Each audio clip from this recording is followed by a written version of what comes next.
तो कहाँ तक लगा था?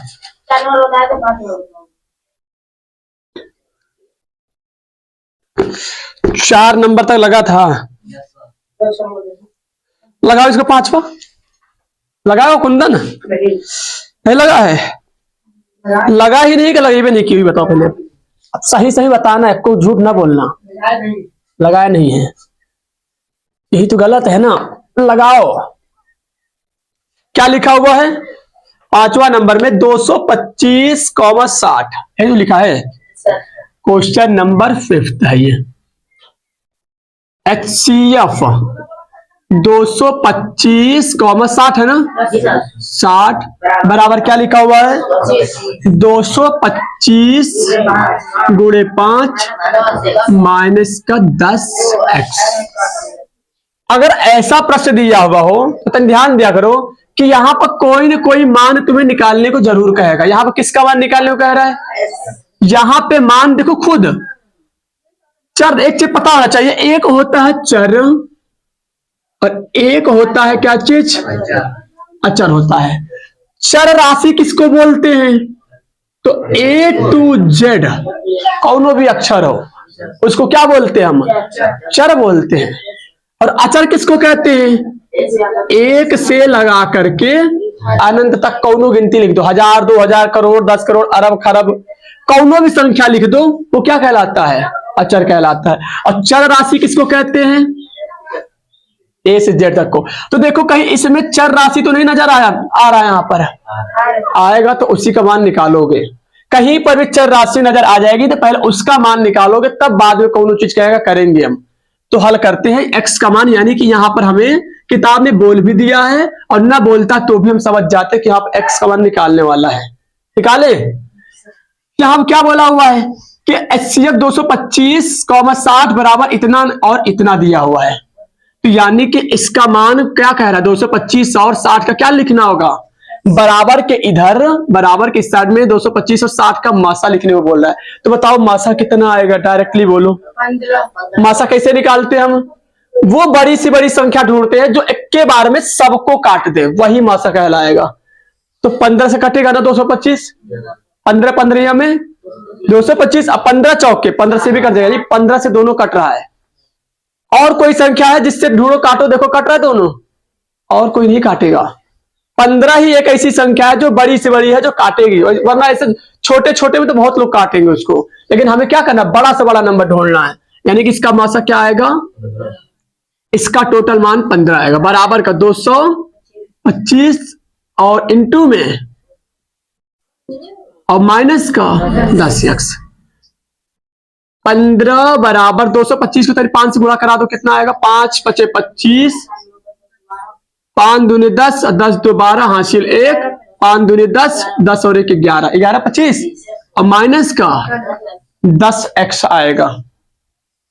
जिसका मान निकालते हैं, किसका मान निकालना हमें? x का। तो जिसका मान निकालना होता है ना उसको हम अकेला पहले बनाते हैं, अकेले में ले जाते हैं। तो यानी कि 10x को हम इधर लाएंगे, संख्याओं को संख्या की तरफ कर लेंगे। तो इसको इधर ला दो, ये देखो माइनस में, इधर आते ही क्या हो जाएगा? प्लस हो जाएगा। जब भी कोई संख्या प्लस में होगी, एक तरफ से दूसरे तरफ जब जा रही होगी तो उसका चिन्ह में बदलाव जरूर आएगा, ध्यान रखना। माइनस होगा तो प्लस, अब प्लस होगा तो माइनस। बराबर में 1125 की तरफ कौन जा रहा था? ये बेचारा 15 जाएगा। तो ये इधर से उधर जाएगा तो प्लस से क्या हो जाएगा? 10x बराबर 1125 में से 15 घटा दोगे 1110। x का मान निकालोगे, 1110 के नीचे कौन जाएगा? 10। ये गुणांक से हटेगा अगर x का मान निकालेंगे तो। और जब भी कोई संख्या गुणांक से हटती है तो बट्टे में जाती है। काटेंगे 0 से 0 समाप्त, तो x बराबर हमारे पास आ गया 111। यही हमारा क्या होगा? आंसर चलेगा। जल्दी से उतार लो। लगा लिए थे? बहुत बढ़िया। ऐसे क्वेश्चन लगाते रहो, घर पर लगाते रहोगे क्वेश्चन, सही रहेगा। तनी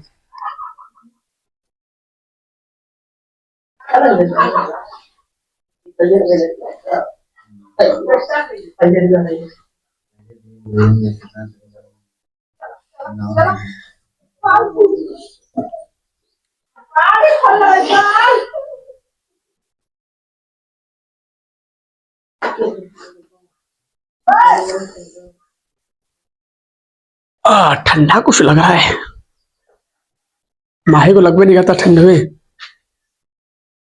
है माही? क्यों सर जी? ठंडा लगता है? हाँ। तुम्हें भी? हम तो सुनने में आएगा तुम्हें ठंड में नहीं लगता है, चाहे गर्मी हो चाहे ठंडी, कुछ नहीं लगता है। गर्मी में ठंडी, ठंडी में गर्मी लगता है। हम भूत प्रेत से कम थोड़ी ना हो।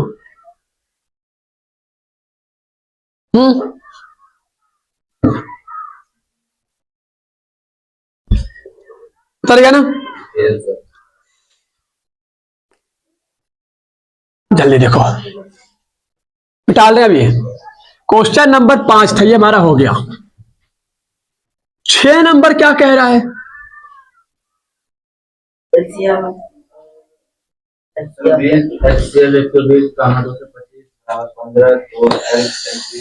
क्या लिखा हुआ है कि HCF 120 और 225 का कितना दिया है? पहले लिखो क्वेश्चन, जो जो दिया लिख दो। 6 नंबर HCF 120 इतना दिया हुआ है, ठीक है। तो LCM 120 225 का ज्ञात करके दिखा दो। तो है पता है, सूत्र हम पढ़ के आ चुके हैं। दो ही संख्या है ना, तो दो संख्या अगर दिया हो तो सूत्र तुरंत लगा दिया करो खटाक से वाला, जो हम पढ़ के आए हैं। वरना हम अगर नहीं समझ में आता तो हम और भी तरीका पता है। मासा निकाल के दिए, लौसा हम यहां से निकाल लेते हैं। 120 और 225 का क्या कर लेते हैं, यहां से लौसा निकाल लेते गुणनखंड करके। लेकिन हम वो तरीका सीख चुके हैं, तो हम वो तरीका पर नहीं जाएंगे। हम कौन से तरीके में आएंगे? जो हमारा मेथड कहता है, थोड़ा सा जो हमें हाई लेवल का बनाता है, उच्च लेवल का, उस सूत्र पर लगाएंगे। थोड़ा सा हम समझने की कोशिश करेंगे यहां से। तो A, B बराबर दोनों का मासा HCF और दोनों का ही मतलब दोनों मतलब AB का लासा मान रख दे पहले, तब देखते क्या क्या चीज है। A का मान क्या है? कौनो भी A मान लो, कौनो भी B मान लो। तो A का मान मान लेते 120, तो B कितना है? 225 बराबर A का मान 120 माना गया है ना, B है 225 का मासा गुणे A का मान माने थे 120, तो रख दिए, 225 भी रख दिए, मान जहां जहां रखना था, और बराबर इंटू में लासा। ध्यान देना था नहीं, ये वाला शब्द उतार दो, कोई दिक्कत नहीं है। इसका मासा अगर देखे तो दिया हुआ है 120 और 225 का मासा कितना था? 15। तो ये पूरे का मान दे रखा है, लिख दो 15। अब गुणे में 120, 225 का लासा निकालना बाकी, और यही तो हमें निकालना भी है। इसको निकालना है तो इसको हटाओ, 120 की तरफ कौन जाएगा? 15। तो 15 हटेगा तो कहां से हट रहा है? गुणांक से। और जब भी कोई संख्या गुणांक से हटती है तो बट्टे में जाती है। ध्यान रखना, ध्यान देना कि किस में है। गुणांक पे होगा तो बट्टे में जाएगा, प्लस माइनस में होगा तो बगली में जाएगा। तो गुणांक से है तो बट्टे में जाएगा, बट्टे में मतलब 15 नीचे आ जाएगा। अब बराबर 120, 225 का लसा काटे 15 8 120, 8 बार में कट गया, बच्चा 8 और 225 गुणा 8 पंचे 40, कितना आएगा? 1800। ये आएगा 120 और 225 का लसा। उतार लो तनी जल्दी से।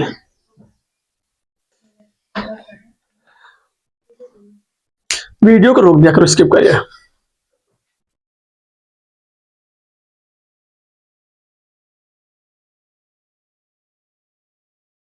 ठीक है ना? तो ये कौन सा प्रश्न था अभी? 7 नंबर था कि 6 था? 6 था। अब आएगा 7वां नंबर। 7वां नंबर में लिखा हुआ है, दी हुई आकृति में x तथा y के मान ज्ञात करने को कह रहा है। मान निकालना है। तो चित्र बना लो पहले 7वां नंबर का। y है ना, यहां पर y से 2 शाखाएं निकली हैं, 4x, फिर इनसे 2 शाखाएं निकली हैं, 7 3, ऐसे ये लिख दिया हम। ठीक है ना? हल करो। एक चीज पहले पता होना चाहिए कि इसको कहते क्या है। इसको हम कहते हैं पेड़ विधि। अगर यहां पर ऐसा प्रश्न कहीं दिखाई देगा तो समझ जाना कि पेड़ विधि है वो। अब पेड़ विधि को लगाना बहुत आसान होता है क्वेश्चन। पेड़ विधि का क्वेश्चन क्या कहता है, पहले समझ लो एक उदाहरण में कि जैसे मान लो हमारे पास क्या है, एक संख्या है कौन, 40। हम कह रहे इसको पेड़ विधि से लिख करके दिखाओ, पेड़ विधि से हल करके दिखाओ। तो पेड़ विधि से कैसे हल करते हैं, बहुत आसान है। पहले तो करोगे ये काम कि 40 का हम लोग निकालेंगे गुणनखंड, करेंगे काटे पीटेंगे, 2 दूना 4 0, 2 एकन्नम 2 0, 2 पंचे 10, 5 एकन्नम 5, ये आ गया ना। अब हमें क्या करना था, पेड़ विधि से करना था ना, तो पहला तो हम यही काम करेंगे, गुणनखंड कर ले, करने के बाद अब इसको दर्शाना शुरू करेंगे पेड़ विधि से। 40 को काटे हैं तो पहले किससे काटा गया है, जिससे काटा गया उसको बाएं में लिख दो, जितनी बार में कटा है उसको नीचे, तो कितनी बार में 2 से कटा है 40, तो उसको हम नीचे लिख दिए 20। फिर अब 20 को काटा गया है ना, तो 20 को किससे काटा गया है, 2 से, कितनी बार में, 10 बार में। फिर 10 को काटा गया है 2 से, कितनी बार में, 5 बार में। फिर 5 को काटा गया किससे, 5 से, कितनी बार में, 1 बार में। बस, मतलब इस संख्या को लेकर के इस रूप में दर्शा दो, और इसी को हम बोलते हैं पेड़ विधि। इसी को कहते हैं हम क्या चीज है, पेड़ विधि। याद क्या रखने वाला है पेड़ विधि में, तो पेड़ विधि में अगर याद रखने वाला ये है तो ध्यान से देखो तो समझ में आ जाएगा, अपने आप याद हो जाएगा। समझ में ये आना चाहिए, मतलब ध्यान में ये होना चाहिए कि देखो जरा कि 5 है ना हमारे पास ऊपर, तो इनसे जो दोनों शाखाएं निकली हुई हैं उन दोनों को गुणा करने पर बराबर आता है। 5 एकन्नम 5 आ रहा है ना। अब इसको तो चेक करते हैं, 10 से जो निकला हुआ है शाखा, तो 10 के अगर बराबर लिखना चाहे तो 2 पंचे, और सीधा हम ये कह दें कि दोनों शाखाएं जो निकली होती है उनकी संख्याओं का जब हम गुणा करते हैं तो जहां से निकली होती है उसके गुणनफल के बराबर होती है। देख सकते हो ना, 2 पंचे, इन दोनों को गुणा करेंगे तो इसके बराबर होगा। मतलब जहां से शाखाएं निकलती है उनके बराबर होता है जो शाखाओं का संख्या होता है। 2 दाम में 20 हो जाएगा। मतलब याद रखना कि जहां से शाखाएं निकली हुई है उनकी संख्याओं का गुणनफल जो होता है उनके योग के, मतलब उनके गुणनफल के बराबर होता है। अगर इतनी चीज समझ में आ गई होगी तब क्वेश्चन लगा ले जाओगे। हमें क्या करना है, हमें पता है इन दोनों का गुणनफल होता है किसके बराबर, जहां से निकला होगा। यानी कि x का मान अगर लिखना चाहें तो इन दोनों के गुणनफल के बराबर होगा। डायरेक्ट लिखो, 3 को 7 से गुणा कराएंगे तो किसके बराबर लिखेंगे, इसी के बराबर तो होगा। ओके, अभी क्या बोले, 5 को 1 से गुणा कराएंगे तो इसके बराबर, इसको इससे गुणा करा रहे तो जहां से निकला उसके बराबर, इसको इससे गुणा करा रहे तो जहां से निकला उसके बराबर हो जा रहा है, मतलब खुद के बराबर हो जाता है। तो 3 सत्ते किसके बराबर होगा, x के। तो 3 सत्ते कितना आएगा, यानी x का मान कितना आएगा, 21 आएगा। यानी कि यहां पर चलेगा 21। जब यहां पर 21 हो गया तो 21 को 4 से गुणा कराओगे y के बराबर होगा। मतलब डायरेक्टली लिखना चाहे तो 4 गुणे 21 बराबर किसके होगा, ये दोनों को गुणा करेंगे तो y के बराबर होगा। 21 चौक 84 बराबर ये क्या आ गया y, और ये आ गया x। मतलब यहां पर 84 और यहां पर 21, ये होगा इसका आंसर। बहुत जल्दी से उतार लो।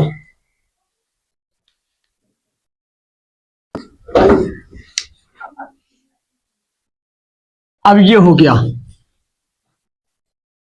अब क्वेश्चन नंबर ये 7 था, क्वेश्चन नंबर 8 को लगाओ। 8 में देखो क्या लिखा है,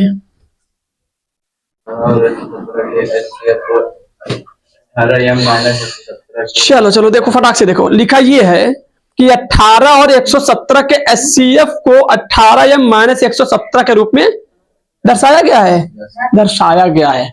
मतलब जो पहले सेंटेंस बोल रहा है पहले उसका लैंग्वेज, मतलब कि उसका प्रतीक के रूप में लिखो, पहले क्या कहना चाह रहा है वो।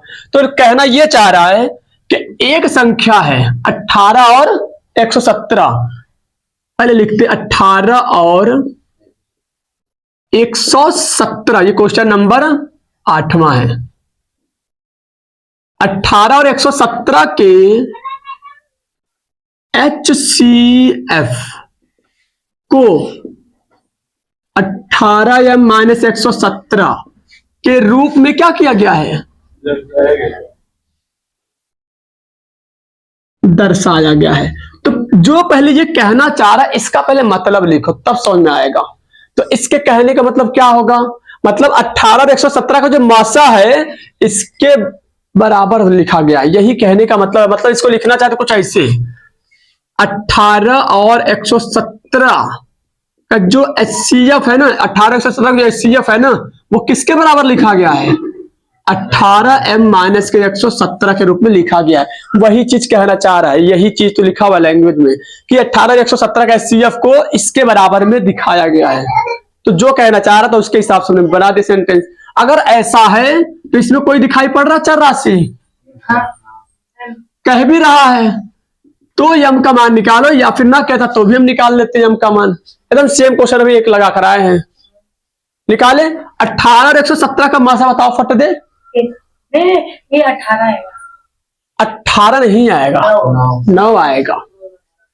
18 और 117 का मासा कितना आएगा, 9 आएगा, यानी इसका पूरे का मान 9 आएगा, बराबर 18m माइनस का 117। हमें किसका मान निकालना है, m का। तो वो सारा पद को पहले रोक लो, 117 को इधर भेजो, 9 प्लस का 117 बराबर का 18m। जोड़ेंगे एक घटेगा, घटेगा नहीं जुटेगा।